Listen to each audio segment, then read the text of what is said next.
government reassuring people that there is nothing to panic. We have some more breaking inputs coming in, and for more on that, we are joined by our senior executive editor Madhav Das Gopalakrishnan. Major decisions have been taken by the government of India in the interest of farmers.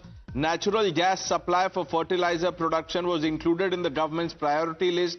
That happened 2 days ago, and that just told you about the government's intent, that this will now safeguard the fertilizer production against the global supply chain disruptions. And we have more inputs coming in. Madhav, the import strategy in particular of the government stands out. So they preponed the tender.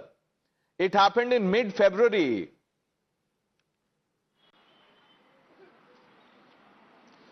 Well, Pranesh, I'm sorry I didn't get that last bit of your question clearly, but yes, what you've said initially is what the government has very clearly put out, and it is, Minister Ashwini Vaishnav was very clearly come on record to say that the government's own strategy as far as procurement of fertilizers has been quite effective, because anticipating uncertainty, the government had preponed its global tender. It's the middle of February that they had, started to procure fertilizers for the upcoming Kharif season, and it is by the end of March by which they expect that 90% of that procurement would be delivered to India. And this is coming in from various countries. It's coming in from Saudi Arabia, it's coming in from Russia, it's coming from Morocco as well, where in fact these supply lines are going to be done. From Morocco comes the continuous supplies of the Cape of Good Hope. Russia as well, that's the same route. And for Saudi Arabia, it will be the Red Sea route that will be used, not the Strait of Hormuz, which of course, as we all know, has its own set of geopolitical concerns at the moment.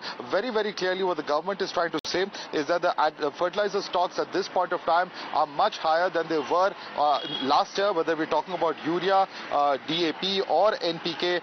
Clearly all of these are much higher than the levels that were there last year, and therefore the preparation for this year's Kharif season will ensure that there is uninterrupted fertilizer supply to all the farmers across the country. That's the clear messaging coming in.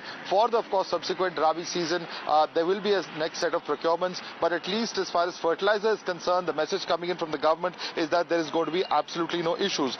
They are very clearly saying that it is a 13.5 lakh ton order that has been placed. As I mentioned, 90% expected by the end of March, and that there is a spot gas procurement approved via the EPMC. GAIL is going to conduct the first phase of purchase by Tuesday as well, and therefore, of course, until the monsoon season is expected as well, it is subjected that there is subject to the fact that, of course, that there is a normal and timely monsoon. The outlook for Kharif is that there will be comfortable fertilizer stocks. A very clear message going in from the government, so that when it comes to the entire Gulf region, it's not just the crude oil or the natural gas that is amongst the products that is exported.